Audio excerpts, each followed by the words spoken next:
Their profits went up in smoke after embracing the moronic woke. But now, a number of Super Bowl commercials will reportedly avoid woke nonsense in an effort to sell their product, or at the very least, to keep Kid Rock from shooting it. Turns out left-wing hectoring in ads only further alienated consumers already impacted by Biden's economy. People don't need to be called oppressors when they can't afford eggs. So instead, this year's brands are expected to lean into humor and non-controversial celebrities, as opposed to unfunny, hectoring lefties. Guess it's not your year, Kathy Griffin. Meanwhile, Trump is extending an olive branch to Bud Light, posting on Truth Social, quote, "The Bud Light ad was a mistake of epic proportions, and for that, a very big price was paid. Anheuser-Busch is a great American brand that perhaps deserves a second chance." And even trans Republican Caitlyn Jenner joined Trump in urging Republicans to move forward from their boycott.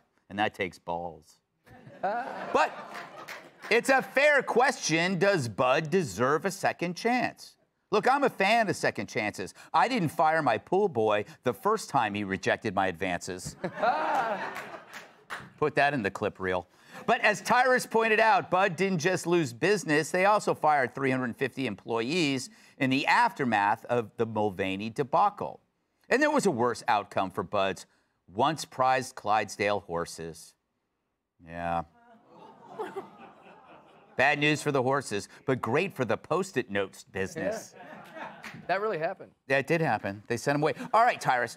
So on the one hand, you're very passionate about Bud in the fact that they should rehire the people they fired. Yeah, do that first before you cut the checks. Yeah.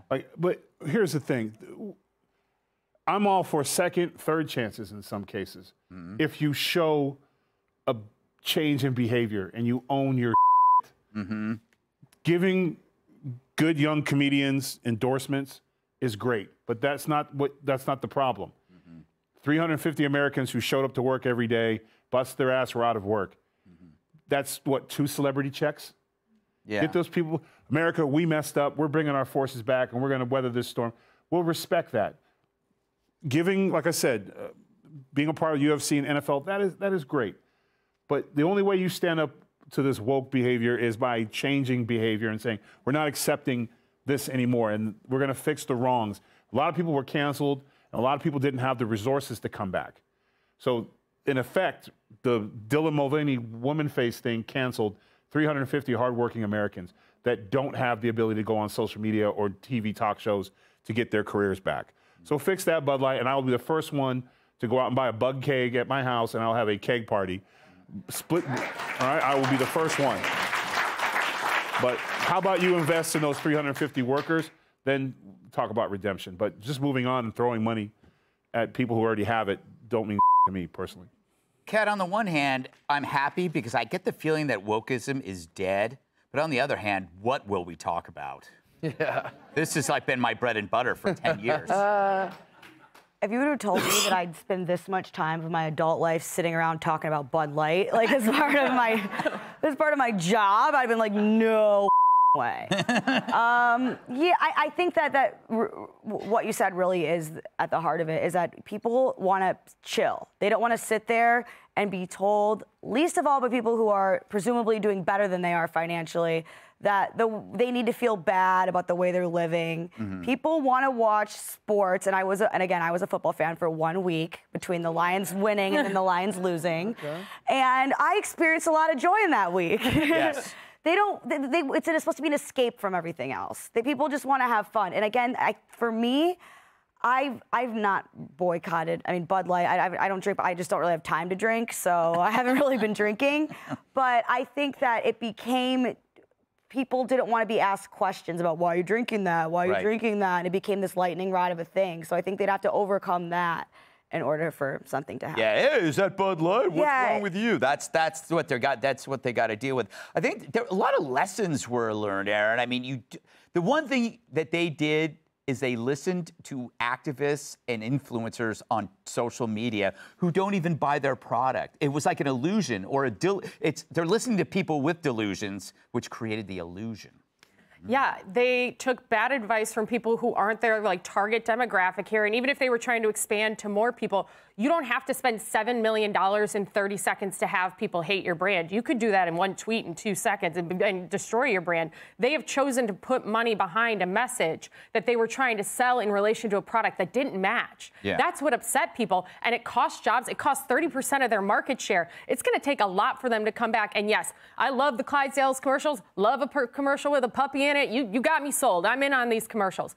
But that's not going to change what happened, how they got here, and the total market loss that they've sustained. Because when you play stupid games, you win stupid prizes, and that's what happened with them. They didn't listen. They were inauthentic to their brand, and when you do that is when you're going to get in the most trouble as a brand.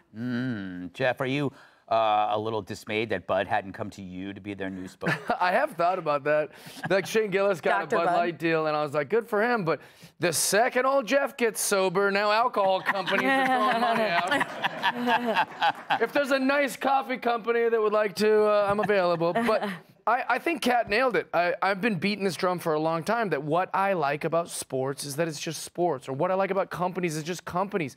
I don't want to hear from millionaire athletes trying to lecture everyone about history they didn't go through in slavery while they're dripping in Nike and blood diamonds when they're like, that's the most hypocritical.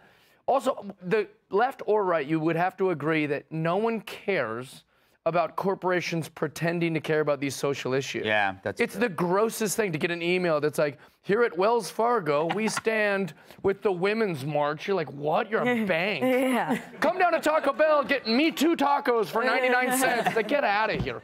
No, that drives me nuts. Gross. It's like, I know why you're doing this. Me too, Taco. I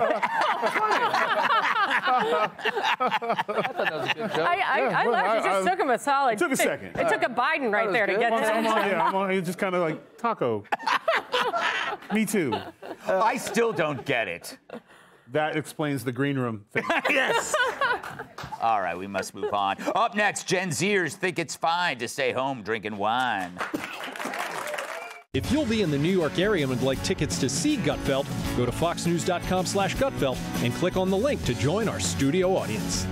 Hey, Sean Hannity here. Hey, click here to subscribe to Fox News YouTube page and catch our hottest interviews and most compelling analysis. You will not get it anywhere else.